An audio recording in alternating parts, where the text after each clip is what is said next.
JJJinks! Truck Stop Knives! JJJinks! Truck Stop Knives! Well, it's my birthday, and I got myself something. I know usually other people buy gifts for you, but with all the shit going on with the coronavirus, I didn't want to burden anyone in my family or any of my friends with getting me something. Don't worry about it. I can handle it myself. And before I show you what I got, I want to tell you the story about how I came across it. So, I toss around a lot of ideas in my head, and most of them never really come to fruition.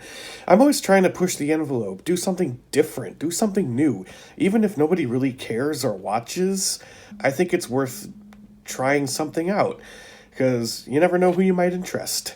And one of my failed endeavors, or I don't know, maybe it'll morph into something else, resulted in me getting this knife, which is this little tiny, teeny, like, I paid less than $10 for it. I don't remember the price exactly. Knife by this company, Mikov, which is Czechoslovakian. And this little teeny tiny slip joint. It's just black plastic scales, and for less than $10, I wasn't expecting anything at all. I was expecting it to be pure garbage. But then when I finally got it and I had a look at the blade, I was like, you know what? That's actually not a bad quality blade. That's pretty good for less than $10. Who are these people? And I went back to the Amazon storefront where I picked this up, and I read a little bit more about the company, and they made some very big claims. Like, we are the oldest knife company in Czechoslovakia, and we've been making knives for centuries, and we kick ass. And I was like, okay, I kind of want to learn more about this company. And here's what I learned. The company was founded in 1794, so they've been manufacturing knives for about as long as my country has been around. So they kind of know what they're doing. And they have a lot of different knives in their catalog that they've put out over the last couple of centuries. But the knife that caught my interest after I looked up this company was a knife called the Predator. And it is this knife right here. This is the Mikov Model 241 Predator. And here's its story. So the knife company was chugging along, and then World War II happened. And the Nazis basically came in, kicked out all the Czechs, and said, we're running this factory ourselves. You are now a German manufacturer. And one of the things they shut down was production of automatic knives. They didn't want the population to have any of them, I guess. It was kind of like the Switchblade Act in the US, except probably less racially motivated. But that's neither here nor there. Then World War II ended, but they never switched production back to automatic knives until the early 1970s, when a guy named Vladimir Trojan, I'm sure there's a different way of pronouncing that in Czechoslovakian, designed this knife and went into his boss's office and said, hey, I've been tinkering with this. What do you think? And the boss took it, looked at it, played with it, said, this is really cool. Let's put it into production. And ever since then, they've been cranking out this knife, the 241 Predator. But it's only ever been for sale within the Czech Republic, and I suppose the surrounding countries. And then in the 90s, there was this guy named, what was his name? I got it up somewhere. His name was David, who is a knife collector, knife enthusiast, who happens to live in that area. And people would ask him, this is, his words, hey, you live in that area. Can you get me a Mikov knife? Can you get me a Predator? And he was like, I don't know, I guess so.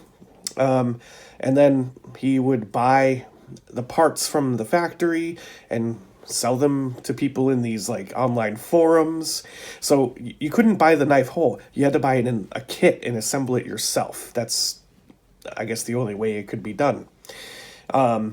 And that was back in 1999. And recently, I think in 2018, I want to say, he decided I'm done. I've been doing this for a while, but I got to move on to other things. It's not his primary job. So he's like, I'm going to sell whatever is left of my stock, my inventory, and then that's it. So, yeah, that's pretty much the only way you can get one of these anymore. And apparently, BladeHQ got their hands on a bunch of these, and I really friggin' wanted one. Now, to buy the kit, it's like 80 euros plus some number of euros for shipping. You convert that to US dollars and then think about, shipping from the Eastern Bloc to the United States. You got to deal with customs, or you can just buy it from BladeHQ. You got to fill out a little bit of a thing that says, like, you are acquiring this for law enforcement purposes or something like that. I'm not going to tell you how I filled it out, or if I filled it out, or how I even came across this knife. It's one of those things where, kind of like in Florida, if you buy fireworks, you have to fill out a form that says, I'm going to use these fireworks to scare off wildlife. Just a formality, just a legality. You might be committing fraud, but I'm not going to tell you what to do. So anyway, somehow I acquired this knife, and I wanted the green color, and I got the green color. So what we're looking at, this is a lever lock knife.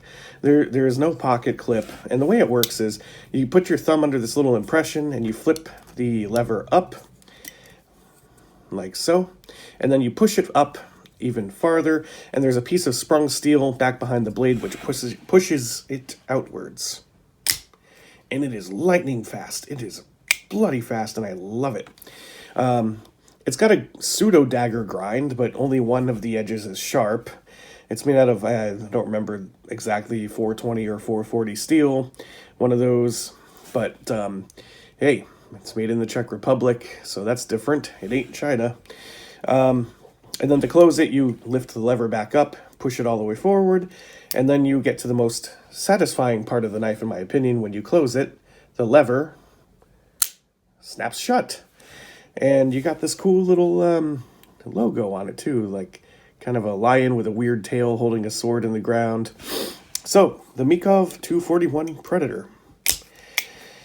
I gotta apologize to anybody who wants one of these, because I went back to BladeHQ to look at the specs on this thing, and they are now sold out. So I think I got the last one.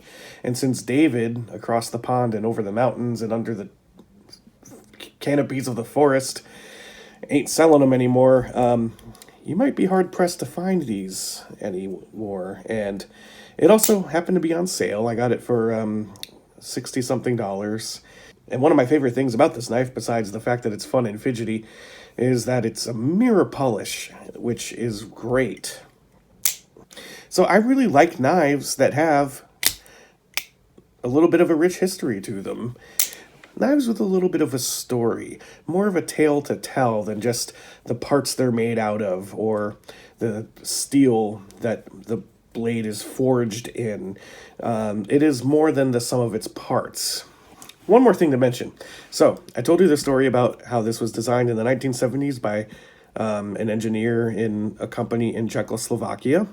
If you look up the knife made by Microtech called the Cobra, you might notice that it is exactly the same as this knife. So, yeah, Microtech stole the design, or I guess borrowed it, copied it, however you want to think about it. So every time you hear these people who say, oh, don't buy those cheap Chinese knives, they copy designs. Hey, Microtech does it too. So if you want to put your money where your mouth is, don't buy Microtech, okay? That's all I'm saying. Anyway, happy Easter. Happy tax day, although I guess that's pushed back, isn't it? And stay home, stay safe. JJJinks, Truck Stop Knives.